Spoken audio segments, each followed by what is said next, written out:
Welcome back in my YouTube channel doctor S के साथ। मेरे यूट्यूब चैनल डॉक्टर एस के साथ में आप सभी को स्वागत है। आज मैं स्टार्ट करने वाला हूँ मॉनेटरी पॉलिसी, जो इकोनॉमिक्स का एक टॉपिक है और ये एक मेजर टॉपिक है। ये अक्सर एग्जामिनेशन जो भी कंपटीशन होती है उसमें अक्सर इस टॉपिक से क्वेश्चन आते हैं और ये टेक्निकल चीज है, इसलिए हम लोग स्टार्ट से लेकर के एंड तक बने रहेंगे और अच्छी तरह से इस कॉन्सेप्ट को समझेंगे। तो चलते हैं, देखते हैं मॉनेटरी पॉलिसी क्या है। तो देखिए, बोला गया मॉनेटरी पॉलिसी को हिंदी में क्या बोला जाता है? मौद्रिक नीति। तो बोला जाता है मौद्रिक नीति वह नीति होती है जिसके अंतर्गत रिजर्व बैंक ऑफ इंडिया, भारतीय रिजर्व बैंक ऑफ इंडिया देश में मुद्राओं की आपूर्ति, ब्याज दरों और क्रेडिट की उपलब्धता को नियंत्रित करती है, जिससे कि देश की आर्थिक स्थिरता और विकास के बढ़ावा हो। तो क्या समझे? मौद्रिक नीति से सिंपल ये समझेंगे कि भारतीय रिजर्व बैंक ऑफ इंडिया देश की मुद्राओं की आपूर्ति, ब्याज दरों और देश की क्रेडिट की उपलब्धता को नियंत्रित करती है, जिससे हमारे देश की आर्थिक स्थिरता और क्या हो सके, विकास एक सुनिश्चित हो सके। इसके लिए आरबीआई क्या करती है? मॉनेटरी पॉलिसी अर्थात मौद्रिक नीति को अपनाती है। तो चलते हैं, देखते हैं मौद्रिक नीति। जो मॉनेटरी पॉलिसी है, मॉनेटरी पॉलिसी अक्सर एग्जाम में पूछ दिया जाता है कि मॉनेटरी पॉलिसी किसके द्वारा बनाई जाती है? तो ये आरबीआई के द्वारा बनाई जाती है, भारतीय रिजर्व बैंक के द्वारा मॉनेटरी पॉलिसी बनाई जाती है। और ये भी पूछा जाता है कि मॉनेटरी पॉलिसी का जिम्मेदारी किसको होती है? तो मॉनेटरी पॉलिसी का जिम्मेदारी होता है एमपीसी को। किसको होता है? एमपीसी। एमपीसी मतलब इसका नाम याद रखेंगे, मॉनेटरी पॉलिसी कमेटी। ठीक है, कौन होती है? Monetary policy committee. ठीक है, एमपीसी को जिम्मेदारी होती है मौद्रिक नीति को देखरेख करने की, जबकि बनाती कौन है? भारतीय रिजर्व बैंक, यानी कि रिजर्व बैंक ऑफ इंडिया। इसके बारे में आपको पता ही होगा कि reserve bank of India act कब है? 1934 से। और भारतीय रिजर्व बैंक की गठन कब हुआ था? 1 अप्रैल 1935 को। और इसका राष्ट्रीयकरण हुए थे 1949 को, 1 जनवरी 1949 को। ठीक है, अब देखते हैं मॉनेटरी पॉलिसी जो होती है, मौद्रिक नीति, ये 2 प्रकार की होती है। एकदम इजी वे से समझेंगे। मौद्रिक नीति 2 प्रकार की होती है, ठीक ना। एक होती है quantitative method, quantitative method, quantitative method, और दूसरा होती है qualitative method, qualitative method. 2 method से आरबीआई मॉनेटरी पॉलिसी बनाती है, यानी कि मुद्रा मौद्रिक नीति। एक होती है यानी कि परिणात्मक, क्वांटिटेटिव का मतलब होता है परिणात्मक और क्वालिटेटिव का मतलब होता है गुणात्मक। ठीक है, थोड़ा सा हम देखेंगे इस टॉपिक और क्या क्या इसमें हम लोग को स्टडी करना है। ठीक है, इसको परंपरागत भी बोला जाता है, परंपरागत मेथड, ठीक ना, या परिणात्मक, परिणात्मक मेथड। ठीक है, और ये होती है गुणात्मक। क्या होती है?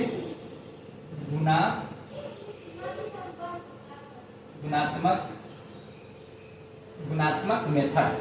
ठीक है, गुणात्मक प्रकार, और ये होता है परंपरागत या परिणात्मक मेथड। ठीक ना। अब समझते हैं कि जो आरबीआई जो होती है मॉनेटरी पॉलिसी क्यों अपनाती है, इसका क्या उद्देश्य है।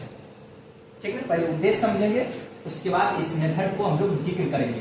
ठीक है, मैंने बता दिया कि मॉनेटरी पॉलिसी जो मौद्रिक नीति होती है 2 प्रकार की होती है।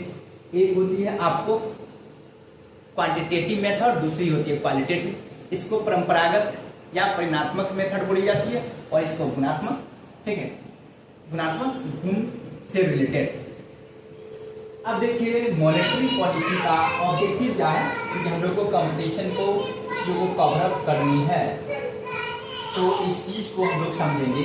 पहला, इन्फ्लेशन को कंट्रोल करता है, यानी कि मुद्रा स्फीति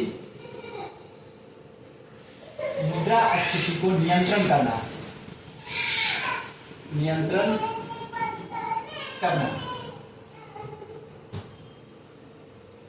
ठीक है। मुद्रास्फीति को नियंत्रण करना, पहला आर्थिक विकास को बढ़ावा देना, दूसरा क्या है, आर्थिक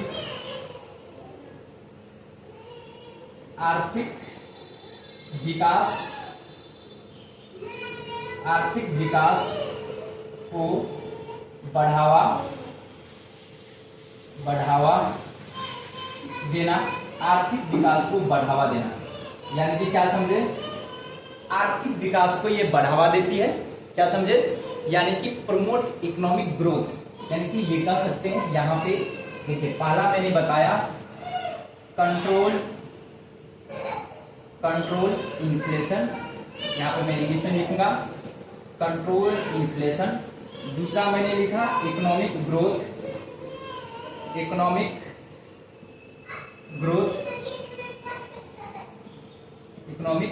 यानी कि प्रमोट, यहाँ पे क्या होगा, प्रमोट समझेंगे, प्रमोट इकोनॉमिक ग्रोथ, यानी कि आर्थिक विकास को बढ़ावा देना।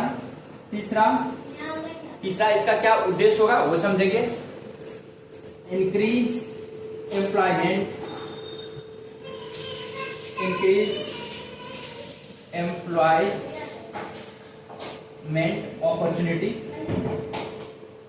अपॉर्चुनिटी, यानी कि रोजगार अवसर में बढ़ावा देना, रोजगार के अवसर को बढ़ाना, क्या होगा हिंदी में मैं इधर लिखूंगा रोजगार अवसर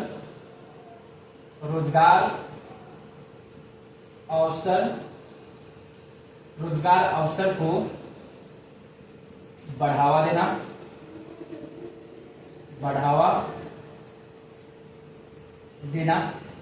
रोजगार की अवसरों को बढ़ावा देना, इसका ये काम है।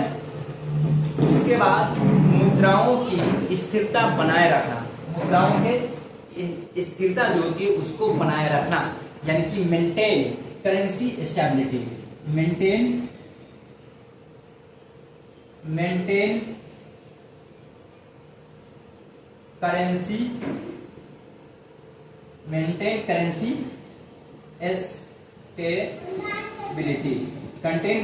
करेंसी स्टेबिलिटी ये होती है, यानी कि मुद्राओं की स्थिरता बनाए रखना।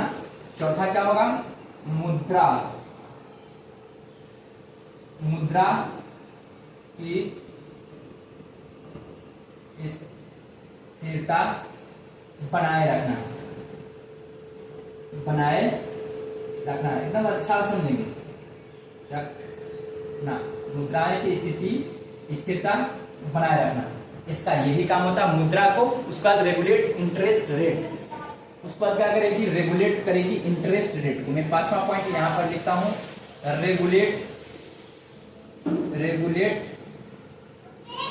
इंटरेस्ट रेट, ब्याज दरों में स्थिरता बनाए रखना या ब्याज दरों में संतुलन बनाए रखना, ब्याज दरों में स्थिरता बनाए रखना,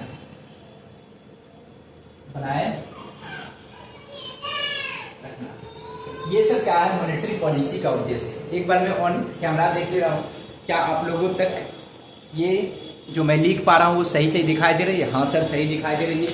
तो क्या समझे, ये रहा आपको ऑब्जेक्टिव मॉनेटरी पॉलिसी को मैंने इस ओर से हिंदी में लिखवाया और इधर मैंने इंग्लिश में लिखवाया, क्योंकि जो भी कंपटीशन लेवल का स्टूडेंट होते हैं, बहुत सारे हिंदी खोजते हैं, बहुत सारे इंग्लिश खोजते हैं। मैं दोनों लैंग्वेज को साथ साथ, दोनों भाषाओं को साथ साथ लेके चलता हूँ, ताकि किन्हीं को किसी प्रकार का इश्यू न हो सके। तो क्या समझे, पहला क्या समझे, एकदम इजी वे से समझनी है। मौद्रिक नीति क्या है? मौद्रिक नीति से तात्पर्य है कि मौद्रिक नीति वह नीति होती है जिसके अंतर्गत भारतीय रिजर्व बैंक मुद्राओं की आपूर्ति, ब्याज दर और क्रेडिट की उपलब्धता को नियंत्रित करती है, जिससे कि क्या होती है, ताकि आर्थिक स्थिरता और विकास सुनिश्चित हो सके। इसके लिए वो क्या करती है, मॉनेटरी पॉलिसी अर्थात मौद्रिक नीति बनाती है। और ये मौद्रिक नीति का उद्देश्य मैंने बताया मुद्रास्फीति को नियंत्रित करना, आर्थिक विकास को बढ़ावा देना, उसका रोजगार के अवसर को बढ़ावा देना और मुद्रा की स्थिरता बनाए रखना और ब्याज दरों का संतुलन बनाए रखना, ये सब उसका मुख्य उद्देश्य होता है, जिसका मैंने यहाँ पे पॉइंट वाइज जिक्र किया हूँ। अब समझते हैं कि मॉनेटरी पॉलिसी जो होती है, ठीक ना, कैसे समझेंगे कि वो ब्याज दर को स्थिरता बनाए रखती है, मनी को मार्केट में सप्लाई को कंट्रोल करके रखती है, इन्फ्लेशन को कंट्रोल करती है, उसके बाद रोजगारों के अवसर में बढ़ावा देती है, प्रमोट एम्प्लॉयमेंट अपॉर्चुनिटी, रोजगार की अवसर को संभावनाएं बनाए रखना।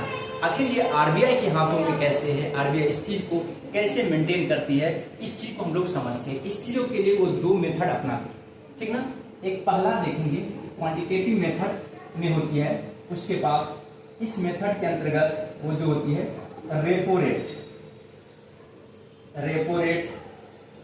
ठीक है।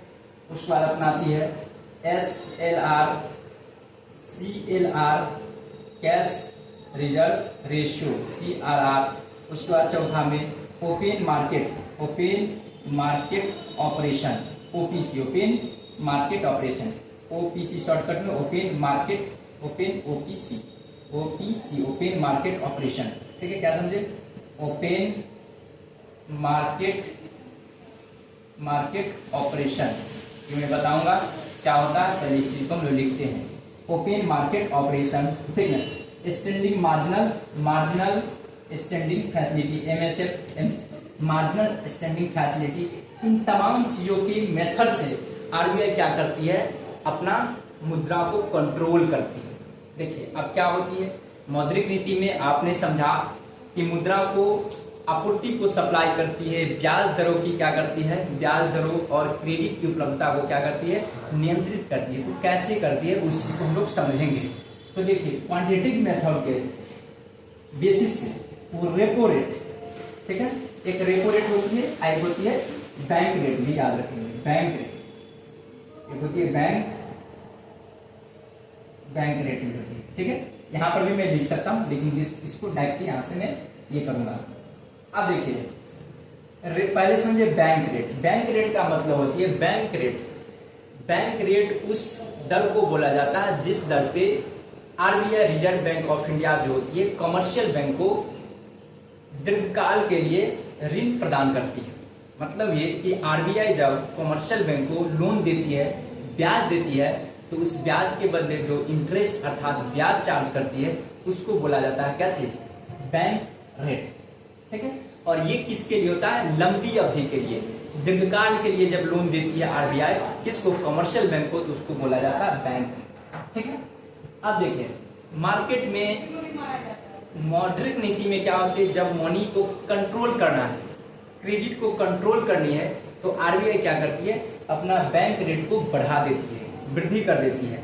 उससे क्या होती है, बैंक लोन लेना कम कर देती है, बैंक के पास फंड की कमी हो जाती है, तो बैंकिंग कंपनी क्या करती है, अपने कस्टमर्स को लोन देना कम कर देती है, जिसके कारण बाजारों में मनी की कमी होने लगती है। मनी को जैसे कमी होगा तो मुद्रा इन्फ्लेशन उससे कंट्रोल होती है, क्योंकि जब जनता के पॉकेट में पैसा नहीं होगा वो खर्च कम करेगा, जैसे खर्च कम करेगा तो जो भी कमोडिटी अर्थात वस्तु और सेवाएं होती है उसकी मांग में कमी होगा, जैसे उस वस्तु की मांग में कमी होगा वस्तु और सेवाओं की, तो उस वस्तु और सेवाओं के मूल्य में कमी हो जाएगी, जैसे कमी होगी तो इन्फ्लेशन कंट्रोल, उसी को तो बोला जाता है महंगाई। इन्फ्लेशन में क्या होती है, मुद्रा को जो मनी होती है उसके परचेजिंग का पावर घट जाती है और कमोडिटी के प्राइस में वृद्धि हो जाती है। क्यों, क्योंकि मार्केट में पैसा ज्यादा हो जाता है, जिसके कारण जो कस्टमर्स होते हैं उनको बाइंग कैपेसिटी बढ़ा रहता है, खर्च ज्यादा कर देता है, तो पैसे को कलेक्शन करते हैं।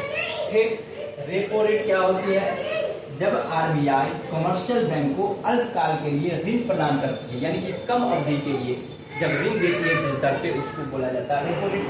इससे स्टैंडिंग स्टैट्यूटरी लिक्विड रेशियो, एक होता है cash reserve ratio. Statutory liquid ratio के मतलब ये होती है कि आरबीआई एक गाइडेंस बना रखी है कि इस बैंकिंग कंपनी को अपने जमाओं को कुछ प्रतिशत के रूप में सिक्योरिटी मनी, यानी कि कुछ स्वर्ण के रूप में या फॉरेन करेंसी के रूप में उसके अपने पास जमा करके रखना होगा। तो जैसे आरबीआई इस अमाउंट को बढ़ाएगा तो मार्केट में इन्फ्लेशन कंट्रोल होगी, मतलब क्रेडिट कंट्रोल होगी, जिससे क्या होगा, मुद्राओं के वैल्यू में इंक्रीजिंग होगी। और कैश रिजर्व रेशियो का मतलब होता है, सीआरआर का मतलब cash reserve ratio. Cash reserve ratio वह रेशियो होती है जिसके माध्यम से कोई कमर्शियल बैंक को अपने जमाओं का कुछ प्रतिशत रिजर्व बैंक के पास रखना पड़ता है, ठीक है ना। तो जब मार्केट में क्रेडिट को कंट्रोल करना होगा तो सीआरआर का वैल्यू आरबीआई बढ़ा देती है। जब मार्केट में क्रेडिट को थोड़ा बढ़ाना है तो उसके लिए आरबीआई क्या करती है, इसका अमाउंट को कम कर देती है। ओपीसी, ओपन मार्केट ऑपरेशन, खुले प्रतिभूति बाजार, ठीक है। ओपन मार्केट ऑपरेशन, खुले बाजार नीति। देखिए इसमें क्या होती है, इसके अंतर्गत आरबीआई क्या करती है, यानी कि बाजार में कोई भी सिक्योरिटी, वो अपना सिक्योरिटी का प्रतिभूति, जिसको बोल सकते हैं प्रतिभूति, जिसको हम लोग बोलते हैं कॉमर्स की भाषा में सिक्योरिटी, सिक्योरिटी। जैसे आरबीआई बॉन्ड वगैरह ये कर सकती है, ट्रेजरी बिल वगैरह वो ये करती है। देखिए ओपन मार्केट, खुले बाजार में क्या करती है, वो प्रतिभूति को खरीद बिक्री करती है।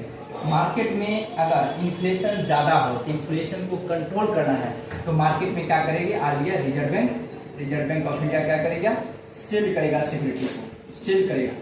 सेल करने से क्या होगा, मार्केट में वो अपनी सिक्योरिटी को जैसे सेल करेगा तो जो बड़े बड़े इन्वेस्टर है, ज्यादातर बैंकिंग कंपनी, उसका सिक्योरिटी को परचेज कर लेता है। जैसे परचेज करेगा तो बैंकिंग कंपनी के पास पैसा कम पड़ जाएगा और रिजर्व बैंक के पास पैसा चला जाएगा, ठीक है ना। तो उससे क्या होगा, इन्फ्लेशन कंट्रोल होगी। अगर महंगाई, इन्फ्लेशन कम होगा तो उसको बढ़ाना है तो क्या करेगा, आरबीआई बाई करेगा, बाई करेगा। जब इन्फ्लेशन बहुत कम हो जाएगी तो उस सिचुएशन में बाई करेगा, ठीक है। तो आपको ये समझना है। इंक्रीज ये हो गया, एमएसए मार्जिनल स्टैंडिंग फैसिलिटी भी आप समझ रहे हैं, तो ये सब उसके अकॉर्डिंग आते हैं, ठीक है। अब हम लोग चलते हैं गुणात्मक अर्थात क्वालिटेटिव टूल्स। इसके अकॉर्डिंग होता है डायरेक्ट कंट्रोल, मोरल सुएशन, ठीक ना, यानी कि नैतिक समझाइश, मोरल सुएशन। मैं इसको मिटाता हूं और उसके बाद मैं आगे लिखूंगा। इसके अकॉर्डिंग डायरेक्ट कंट्रोल होती है, मोरल सुएशन आपको होंगे, मोरल सुएशन होंगे, ठीक ना, और सिलेक्टिव क्रेडिट कंट्रोल। इसके अकॉर्डिंग सिलेक्टिव क्रेडिट कंट्रोल होगा, ठीक है। दूसरा होगा मोरल सुएशन, ठीक है। और तीसरा होती है डायरेक्ट कंट्रोल, डायरेक्ट कंट्रोल। अब देखिए डायरेक्ट कंट्रोल का मतलब ये होती है कि आरबीआई एक फंड को लिमिटेशन कर देती है, डायरेक्ट कमर्शियल बैंक को गाइडलाइंस बना देती है।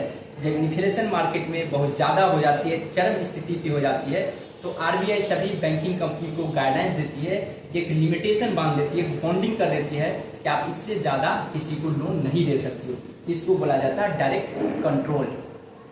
उसका मोरल सुएशन का मतलब होता है नैतिक समझाइश, यानी कि नैतिक तौर पे आप क्या कीजिए कि अगर कोई कस्टमर्स आता है, ज्यादा लोन मांग रहा है, तो उसको ज्यादा लोन प्रोवाइड नहीं कीजिए, ठीक है। उसके बाद सिलेक्टिव क्रेडिट कंट्रोल, यानी कि ऋण चयन नियंत्रण, जिसमें ऋण को चयन करके आप उसको बताएंगे।